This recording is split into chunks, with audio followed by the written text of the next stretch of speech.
make them bounce.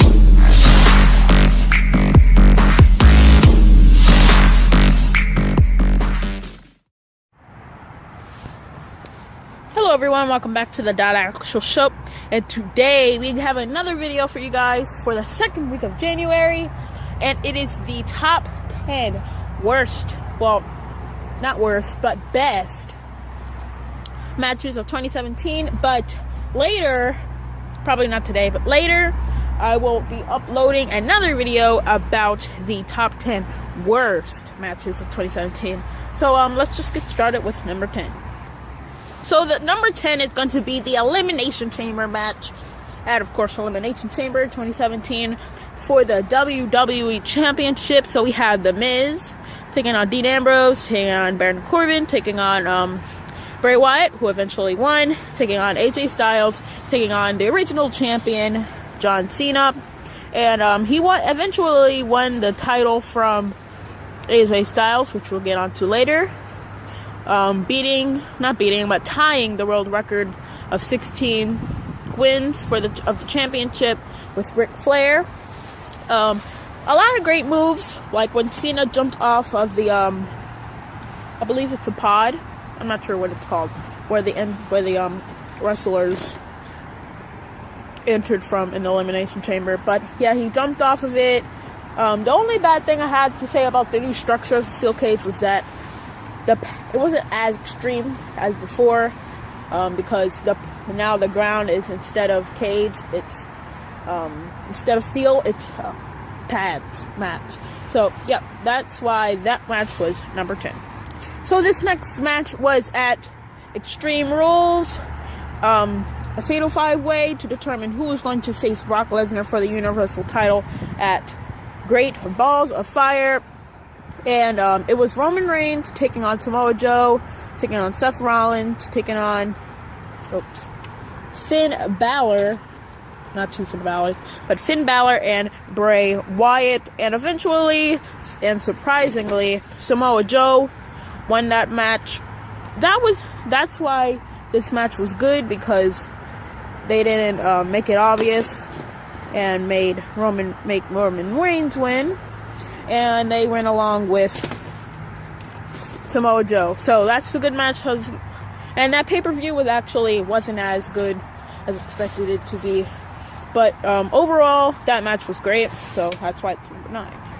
This next match was at WrestleMania 33. And it was for the United States Championship.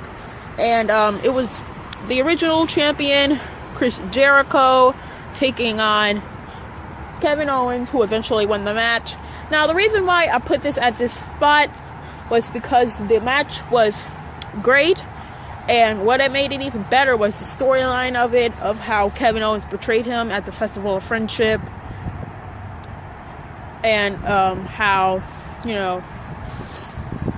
that's the whole story of line of them being best friends, and Kevin Owens once again betraying his best friend, like when he betrayed Sami Zayn back in 2014. But yeah, it was actually kind of obvious that he was going to betray him, but no one knew when, and which made this match great. So Kevin Owens won that match. Now this next match was also at WrestleMania 33. It was Shane McMahon taking on AJ Styles.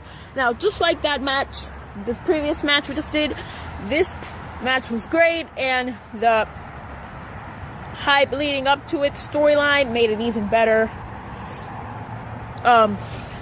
Shane McMahon had a lot of moves. We thought that Shane McMahon, we knew that he wasn't gonna lose quickly, like in a squash match, but we didn't think that he would be up as paced as AJ Styles with his, a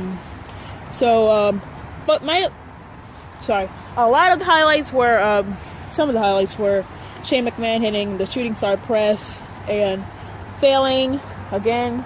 That was his last move, and the move before that was the elbow from the top rope onto the table, and once again he failed that move. And then after the shooting star press, AJ hit the phenomenal forearm. I don't know why everybody thought he was going to walk up that long ramp and jump off the roller coaster. I mean, that's a death-defying move, actually. But I mean, I could imagine him doing that, but I don't really think at his age he would do that. So, yep, Shane McMahon versus AJ Styles. Now, this match also includes Roman Reigns. It was at Great Balls of Fire 2017, Roman Reigns taking on Braun Strowman in an ambulance match at Great Balls of Fire. And now this match was actually the greatest match of the night to me, with Braun Strowman no-selling the chair shot, knowing that he's a monster. He would do that. And just after the match, which made the match like, I heard that people were calling the police because it was attempted murder. Because Roman Reigns slammed the ambulance truck into the wall while Braun Strowman was in it, which made the match epic. But I actually feel bad for Heath Slater and Kurt Hawkins because they were having a match during this situation, and the camera kept cutting from the match into the backstage area where this incident happened. So that's why this match is number 6. And now coming at number 5, we have at the Money in the Bank pay-per-view, the Money in the Bank match, ladder match, including Sami Zayn taking on Dolph Ziggler, taking on Kevin Owens, taking on AJ Styles, taking on Baron Corbin and Shinsuke Nakamura. Now, this match was just full of greatness because all of these are great wrestlers, and a lot of these were wrestlers from the indies. It was just like automatic chaos. And one of the most highlights from this match, one of the greatest highlights from this match, was when AJ was hanging up from the briefcase, holding on, and then he just like fell off, and I believe he landed on his head. I'm not sure, but yeah, that was like insane. And then the battle between AJ and Shinsuke Nakamura, which made that match epic. And eventually, Baron Corbin won the match, unsurprisingly, because everybody thought that Shinsuke was going to win, but they were